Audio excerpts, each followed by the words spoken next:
5 English grammar mistakes that even toppers make. Yes students, अगर आप भी टॉपर हैं तो भी आप इनमें से 3 या 4 मिस्टेक्स तो करते ही होंगे, क्योंकि ये हैं छोटी सी लेकिन सेंटेंस स्ट्रक्चर बिल्कुल ख़राब हो जाता है और कई बार तो पूरा सेंटेंस ही गलत हो जाता है। इनमें से पहली क्या है, पहली जो है वो है सब्जेक्ट वर्ब एग्रीमेंट में। वो तो हमने और आपने पढ़ा होगा। इसका रूल ये है कि the verb must match the subject in number. मतलब ये है कि सिंगुलर सब्जेक्ट के साथ हम सिंगुलर वर्ब यूज़ करते हैं और प्लूरल सब्जेक्ट के साथ हम प्लूरल वर्ब यूज़ करते हैं।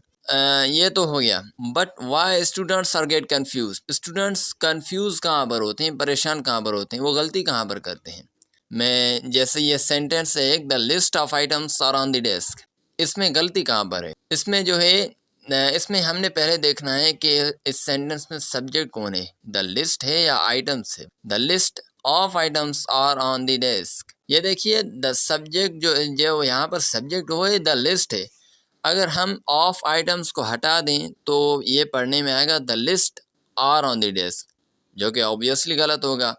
ये जो ऑफ आइटम्स ये एडिशनल इंफॉर्मेशन है, ये एक्स्ट्रा वर्ड्स हैं, हमने इनको इग्नोर करना है। द लिस्ट हमने देखना है सब्जेक्ट, मैंने कहा ना सब्जेक्ट सिंगुलर तो वर्ब भी सिंगुलर, सब्जेक्ट प्लूरल तो वर्ब भी plural. The list of items is on the desk होगा, क्योंकि यहाँ पर सब्जेक्ट क्या है, सब्जेक्ट है लिस्ट, लिस्ट के साथ हम इज यूज़ करेंगे।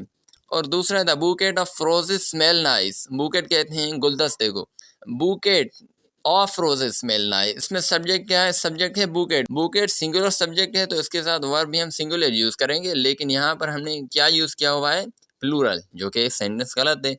बुकेट ऑफ रोज अगर हम फिलहाल हटा दें तो क्या पढ़ने में आएगा, द बुकेट स्मेल नाइस, जो कि गलत है, क्योंकि बुकेट के साथ जो वर्ब यूज होगा उसके साथ एस या एस आएगा, एस आएगा। The smell, the bouquet smells nice. Of roses भी लगाते हैं, the bouquet of roses smells nice होगा। और the cities of Pakistan is very large, ये तो आपने पढ़ा ही होगा। ये यहाँ पर आर यूज होता है, the cities of Pakistan are very large, क्योंकि यहाँ पर पाकिस्तान सब्जेक्ट नहीं, सब्जेक्ट है द सिटीज। और the team of players are winning, बिल्कुल गलत है, क्योंकि यहाँ पर सब्जेक्ट, यहाँ पर भी द टीम है, प्लेयर्स नहीं है। प्लेयर जो है वो एडिशनल इंफॉर्मेशन है, यहाँ पर एक्स्ट्रा वर्ड्स हैं, उनको हमने, वो सब्जेक्ट नहीं होते। हाँ सब्जेक्ट में इजाफा ज़रूर होता है, वो सब्जेक्ट नहीं है तो वो एडिशनल इंफॉर्मेशन होते हैं। The team of players is winning, क्योंकि यहाँ पर सब्जेक्ट टीम है, टीम के साथ हम इज़ यूज़ करेंगे। लॉन्ग एंड शॉर्ट ये है कि focus on the real subject not the extra words. हमने एक्स्ट्रा वर्ड्स जो होते हैं सब्जेक्ट में उन पर ध्यान ही नहीं देना। हमने देखना है कि इसमें सेंटेंस में सब्जेक्ट कौन सा है, जो सब्जेक्ट है उसके साथ उसके हिसाब से हम यूज़ करेंगे, जो है वर्ब है। सिंगुलर सब्जेक्ट के साथ सिंगुलर वर्ब और प्लूरल सब्जेक्ट के साथ प्लूरल वर्ब। सेकंड मिस्टेक जो स्टूडेंट्स करते हैं वो इट्स वर्सेस इट्स एपोस्ट्रॉफी वाला। ये जो है ये एपोस्ट्रॉफी वाला जो इट्स है, IT एपोस्ट्रॉफी एस, ये बजाते खुद कुछ भी नहीं है। ये इट इज़ और इट हैज़ का कॉन्ट्रैक्टेड फॉर्म है। इसको हम शॉर्ट में लिखते हैं, कॉन्ट्रैक्ट करके लिखते हैं इट्स एपोस्ट्रॉफी लगाकर। वो जो है इट्स बगैर एपोस्ट्रॉफी वाला वो पॉसेसिव फॉर्म ऑफ इट है। जैसे ही का पॉसेसिव फॉर्म होता है हिज, शी का हर, दे का देयर, इसी तरह इट का इट्स। वो जो ऊपर वाला इट्स है वो है इट इज़ और इट हैज़ सिंपली।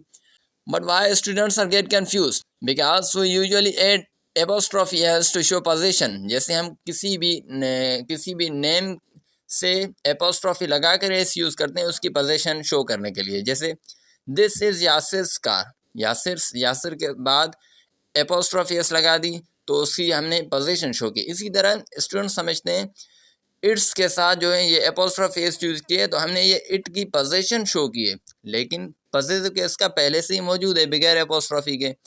ये इट्स जो है वो ये इट इज़ और इट हैज़ है सिंपली।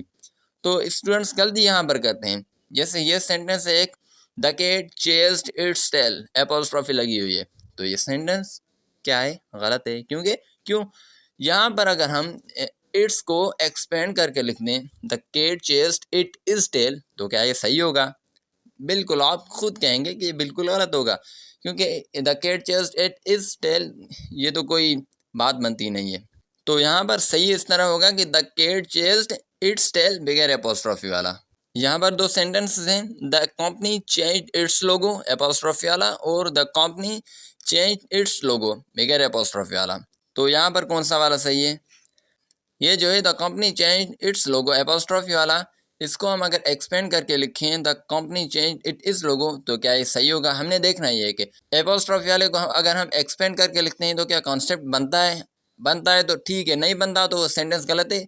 यहाँ पर बिल्कुल नहीं बन रहा, इसलिए नीचे वाला जो है the company change it's logo बगैर एपोस्ट्रोफी वाला, ये बिल्कुल सही है, ऊपर वाला गलत है। इसी तरह the dog lost its bone apostrophe वाला और the dog lost its bone बगैर एपोस्ट्रोफी वाला, ये भी नीचे वाला सही है, ऊपर वाला गलत है, क्योंकि ऊपर वाले को हम एक्सपेंड करके लिखें तो कॉन्सेप्ट बनेगा ही नहीं, ये एक नॉनसेंस हो जाएगा। थर्ड मिस्टेक जो स्टूडेंट्स करते हैं वो है using commas in complex sentences. Sentences की 4 टाइप्स होती हैं, simple, compound, complex and compound complex. ये जो थर्ड टाइप है कॉम्प्लेक्स सेंटेंसेस, इसमें होते हैं 2 क्लाउज, कम से कम एक होता है, कम से कम इसमें एक इंडिपेंडेंट क्लाउज हो, एक इंडिपेंडेंट क्लाउज और कम से कम एक डिपेंडेंट क्लाउज हो, ठीक है। तो इंडिपेंडेंट क्लाउज क्या होता है? इंडिपेंडेंट क्लाउज जैसे कोई भी एक सेंटेंस है, I am eating meal, I am recording a video, ये एक इंडिपेंडेंट क्लाउज है। और डिपेंडेंट क्लाउज क्या होता है? It is a group of words that can't stand alone as a sentence, वो अपने पैरों पर खड़ा नहीं हो सकता, वो जो क्लाउज होता है उसको ज़रूर जो है इंडिपेंडेंट क्लाउज की ज़रूरत होती है, उसके बगैर ये अपने आप खड़ा नहीं हो सकता। ये जो ये डिपेंडेंट क्लाउज जो होता है ये although, because, when, while, since, before ऐसे सबऑर्डिनेटिंग कंजंक्शंस के साथ ये यूज़ होता है और रिलेटिव प्रोनाउंस के साथ। हाँ, तो इसका रूल क्या है? इसका रूल ये है कि when a sentence begins with a dependent clause put a comma before the main और इंडिपेंडेंट क्लाउज। इंडिपेंडेंट क्लाउज को हम मेन क्लाउज भी कहते हैं। रूल ये है कि कोई भी सेंटेंस जब डिपेंडेंट क्लाउज के साथ स्टार्ट होगा और उसके बाद इंडिपेंडेंट क्लाउज यूज़ होगा तो इनके बीच में कॉमा ज़रूर आएगा। कैसे? ऐसे कि अल्दो शी वाज टायर्ड, ये क्या है? ये एक डिपेंडेंट क्लाउज है, क्योंकि ये सबऑर्डिनेटिंग कंजंक्शन के साथ यूज़ हुआ है। और उसके बाद है independent clause, she kept working, although she was tired she kept working. यहाँ पर इनके बीच में कॉमा ज़रूर आएगा टायर्ड के बाद, although she was tired she kept working. Rule ये है। स्टूडेंट्स करते क्या हैं? स्टूडेंट्स एक तो इनके बीच में कॉमा नहीं देते। हाँ, अगर रूल पढ़ भी लिया तो क्या करते हैं कि अगर पहले इंडिपेंडेंट क्लाउज यूज़ कर लिया उसके बाद डिपेंडेंट यूज़ कर लिया, तभी उनके ज़हन में होता है कि यहाँ पर कॉमा तो हमने देना ही है इंडिपेंडेंट और डिपेंडेंट के बीच में। बल्कि ऐसा नहीं होता, जब भी हम पहले डिपेंडेंट यूज़ करेंगे तो ही कॉमा देंगे बीच में, वरना नहीं देंगे। अगर हम यहाँ पर लिखें she kept working although she was tired, तो कॉमा यूज़ नहीं होगा, क्योंकि पहले हमने इंडिपेंडेंट क्लाउज यूज़ किया उसके बाद डिपेंडेंट यूज़ किया, तो कॉमा का सवाल ही पैदा नहीं होता। यहाँ पर क्विक टिप यह है कि if the dependent clause comes first use a comma, otherwise not. यहाँ पर 3 सेंटेंस हैं, इनमें से करेक्ट कौन सा है? पहला है because it was raining I stayed home, कोई कॉमा नहीं है। दूसरा है because it was raining comma I stayed home. तीसरा है I stayed home comma because it was raining. Obviously second वाला जो बी वाला है वो सही है, फर्स्ट वाला एंड थर्ड वाला वो गलत है। फर्स्ट वाला क्यों गलत है? ये इसलिए गलत है कि बिकॉज इट वाज रेनिंग के बाद कॉमा यूज़ नहीं किया हुआ, बल्कि हमने रूल क्या पढ़ा है? रूल ये पढ़ा है कि अगर जब भी हम डिपेंडेंट क्लाउज यूज़ करेंगे पहले, तो इंडिपेंडेंट लाने से पहले हमने कॉमा देना है, भले यहाँ पर नहीं दिया हुआ इसलिए ये गलत है। और जो थर्ड वाला है I stayed home because it was raining, पहले इंडिपेंडेंट क्लाउज यूज़ किया हुआ है और उसके बाद डिपेंडेंट क्लाउज यूज़ किया हुआ है, तब भी बीच में कॉमा दिया हुआ है, तो ये एक नॉनसेंस है, यहाँ पर ये गलत यूज़ किया हुआ है। और जो बी वाला है because it was raining comma I stayed home, ये बिल्कुल सही है। हमने बस देखना ये है कि क्या सेंटेंस डिपेंडेंट क्लाउज के साथ स्टार्ट होता है, हाँ तो हमने ये कॉमा यूज़ करना है। क्या डिपेंडेंट क्लाउज के साथ एंड होता है तो कॉमा नहीं यूज़ करना बस। और जो फोर्थ मिस्टेक स्टूडेंट्स करते हैं वो हु और होम में करते हैं। हु, सिंपली हु जो है वो सब्जेक्ट है और होम जो है वो हु का ऑब्जेक्ट है, ऑब्जेक्टिव फॉर्म है। जैसे मैं ये सेंटेंस है हु कॉल यू, हु क्या है? सब्जेक्ट है, और यू कॉल होम और होम डिड यू कॉल, ये होम जो है ये हु का ऑब्जेक्ट है। हमें कैसे पता चलेगा क्या यहाँ पर हु यूज़ होगा और होम यूज़ होगा? जैसे यहाँ पर मैं 2 सेंटेंस यहाँ पर हैं, एक ये है कि ब्लैंक लिख के डू यू ट्रस्ट मोस्ट, और दूसरा है ब्लैंक लिखा हुआ है और is going to win the competition. यहाँ पर समझने की ट्रिक ये है कि try replacing with he she और हिम हर। कैसे? If he she fits use who. अगर ये जो लिखा हुआ है इसके जवाब में ही और शी फिट होता है तो हमने यूज़ करना है हु, और अगर उसके जवाब में हिम और हर और कोई नेम यूज़ होता है तो उसके जवाब में हमने क्या यूज़ करना है, होम। जैसे ये कोई सवाल है हु और होम, हमें पता नहीं है who do you trust most और whom do you trust most, आप क्या कहेंगे, I trust him, I trust her, I trust Yasir. तो क्या नेम आ गया, हिम हर आ गया, तो रूल के मुताबिक हमने होम यूज़ करना है। यहाँ पर होम ही यूज़ होगा, whom do you trust most. और दूसरा, dash is going to win the competition, और यहाँ पर भी हमने इसका जवाब क्या आएगा, ही और शी। ही और शी आ गया तो उसके जवाब में क्या हमने यूज़ करना है, हमने यहाँ पर हु यहाँ पर पुट करना है रूल के मुताबिक, ठीक है। Use who where it's the doer और subject, and use whom when it's the receiver और ऑब्जेक्ट, सिंपली। नंबर 5 आता है हमारा, ये थोड़ा ऑकवर्ड है, इसका नेम ऑकवर्ड है, वो है डैंगलिंग मॉडिफायर्स। डैंगलिंग मॉडिफायर्स होते क्या हैं, पहले हमने कोई एक सेंटेंस देखिए, the rain soaked my clothes, ये तो एक सिंपल सेंटेंस है, ठीक है, इसमें कोई ऊंच नीच है ही नहीं। और अगर हम इसी के साथ यूज़ करें walking to the school, the rain soaked my clothes, पहले में था कि बारिश ने मेरे कपड़े भिगा दिए, और दूसरा है स्कूल आते हुए बारिश ने मेरे कपड़े भिगा दिए। पहला तो बिल्कुल सही है, और अगर जहाँ दूसरे में हमने वॉकिंग टू दी स्कूल हमने लगा दिया, ये है मॉडिफायर, ये सेंटेंस के जो है ना, सेंटेंस को हैंग कर देता है, डेंगल कर देता है। इसी के सेंटेंस में हमने पहले इसको इस्तेमाल कर दिया तो सेंटेंस का स्ट्रक्चर पूरा का पूरा बदल जाएगा। जैसे हमने यहाँ पर यूज़ कर दिया walking to the school, the rain soaked my clothes, ये बिल्कुल सेंटेंस गलत है। क्यों? क्योंकि ये जो मॉडिफायर है, ये जो डिफाइनर है, ये जो डिस्क्राइब करता है, वो डिस्क्राइब उसको करता है जो इसके फ़ौरन बाद यूज़ होता है।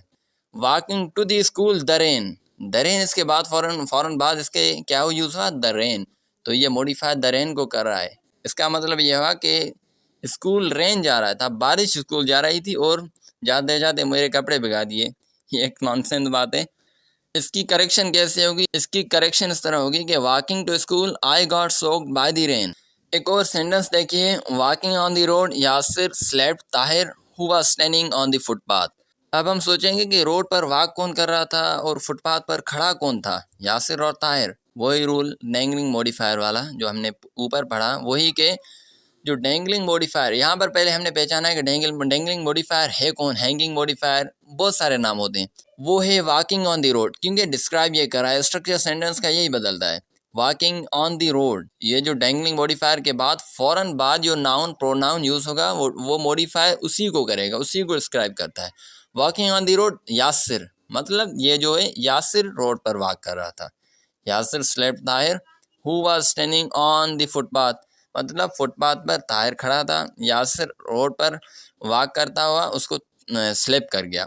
आगे क्या हुआ हमें कुछ नहीं मालूम। होप कि आपने यह भी रूल समझ लिया होगा। Quick recap of all the 5 mistakes. पहला के subject verb agreement, match the verb to the real subject, मतलब कि सब्जेक्ट सिंगुलर तो वर्ब सिंगुलर, सब्जेक्ट प्लूरल तो वर्ब प्लूरल। और इट्स वर्सेस इट्स एपोस्ट्रोफी वाला, ये जो इट्स है बगैर एपोस्ट्रोफी वाला, possessive case of it simply, और जो इट्स एपोस्ट्रोफी वाला ये कुछ भी नहीं है बल्कि इट इज़ और इट हैज़, ये कॉन्ट्रैक्टेड फॉर्म है इट इज़ और इट हैज़ का।